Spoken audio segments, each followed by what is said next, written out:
Unfortunately, there have been lots of bombings, lots of attacks. The closure is not meant to deter suicide bombers. It's meant to punish and put pressure on 3 million civilians. People do not earn anymore because the majority of the Palestinians used to work in Israel, and the majority of the Palestinian economy was based on the income of people who were working inside Israel. Now they cannot go into Israel, so tens of thousands of families just lose the source of income that they had.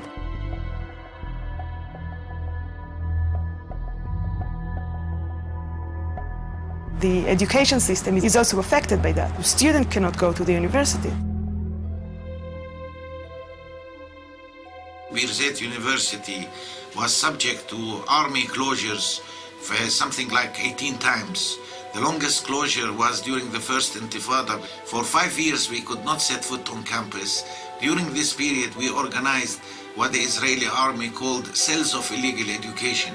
We were teaching in apartments, in rented flats, in churches, in mosques, in gardens, in cars, and we kept our infrastructure. Even this attempt to minimize the damage and to keep the university going, they attempted to crush it.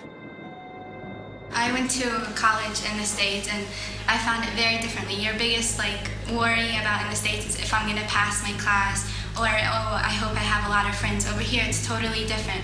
You have to worry, oh my God, would I be able to get to school? Is there gonna be a checkpoint? Is there gonna be a demonstration? Am I gonna get shot at? Is there gonna be tear gas?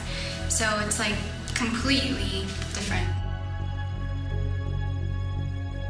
Here it's just you don't know if you're gonna live or you're gonna die, you know? You're going to school as if you're going to fight a war. You don't find a tank in the middle of the road on your way to college. And just the other day, there were 2 tanks and an army jeep, and they're standing there checking your passport and your student visa and all this stuff. And it's just we want to get to school, we want an education. We're humans and we have a right to our education. In places like the United States, people cannot understand what's going on because simply the experience is beyond their frame of reference. I can't study at night because my bedroom light is going to be open and it's across the street from their settlement. They shot at me. I was reading my biology book. I was studying for my midterm, and my mom and dad are like, no, get out of the room because they started shooting. I was like, no, Mom, I want to get an A in the class. Let me study. So I'm sitting there, and all of a sudden you hear something on my bedroom window. I was just like, okay, maybe I should go downstairs. I couldn't study for my test. It's I tell my American friends, I was like, do you understand what I'm going through? The amazing thing is not that you have cases of suicidal students. The amazing thing is the bulk of them, they try to carry on in the middle of this mess as if life is normal, as if they want to celebrate their graduation and they want to build their life and they want to carry on. That's the other part of the coin.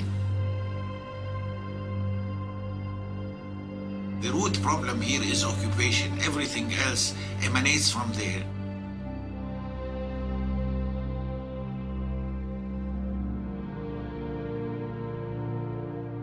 The most severe problem is people who need medical care.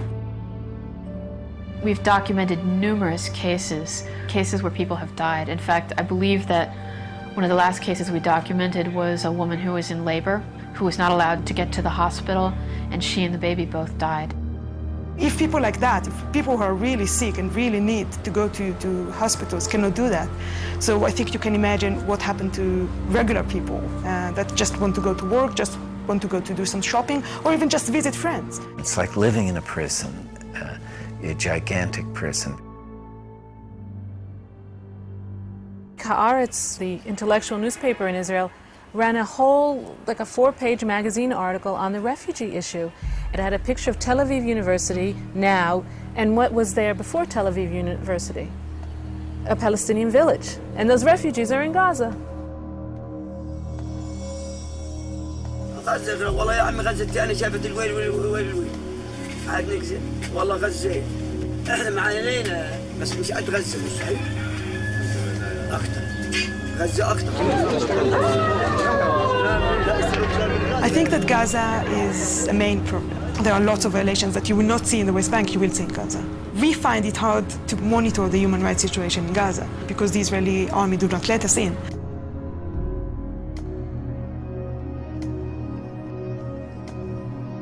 Palestinians in Gaza had been under Israeli military control for over 38 years, where 1.3 million Palestinians were crowded together to make room for 8,000 Israeli settlers.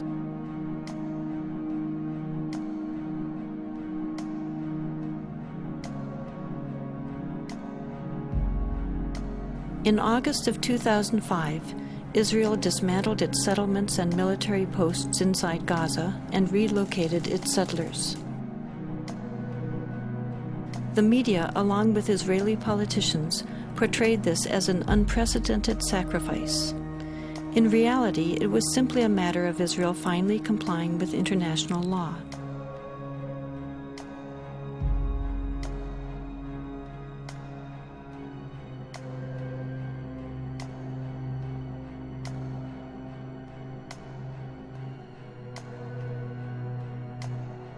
Although Israel's presence inside Gaza is no longer visible, Israel will still retain ultimate control over Gaza's borders, coastal waters, and airspace, creating a virtual prison. Refugee camps, even if there was no conflict with Israel, are just humanly horrible. They're so overcrowded. And you have 14 to 25 people living in a space.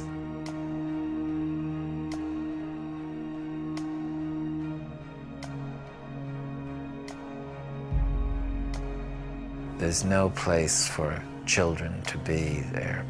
No streets, there are little alleys, no trees, nothing.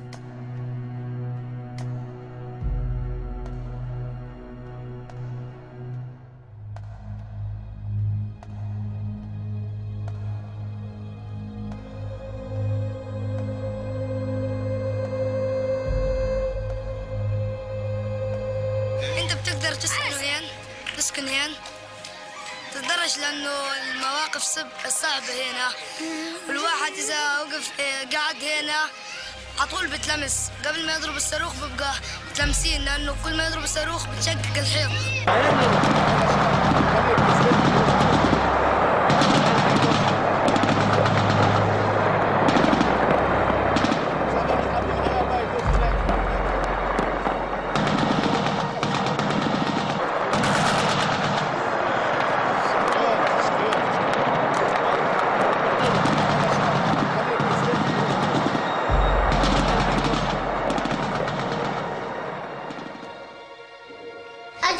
قذيفة من فوق دخلت على الشباك بعدين كسرت كل الشبابيك والدار انحرقت.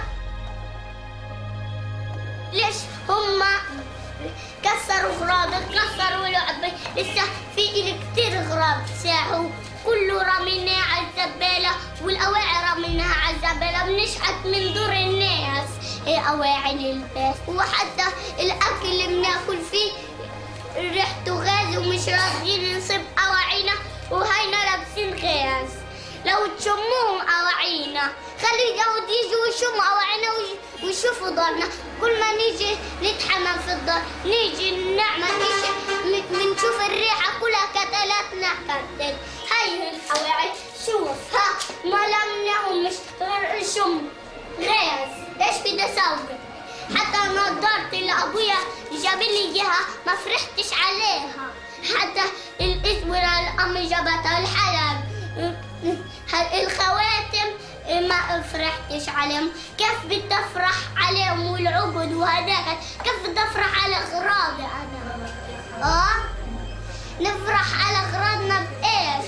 يعني اطفالنا مش عارفه تعيش ولا احنا عارفين نعيش. يعني عيشة ايش بدي اقول كلها خوف ورعب. عايشين في الخوف والرعب.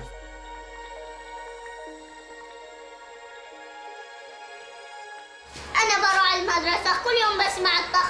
انا بخاف من الطخ حتى بصير راجف راجف لما انا اشوفه.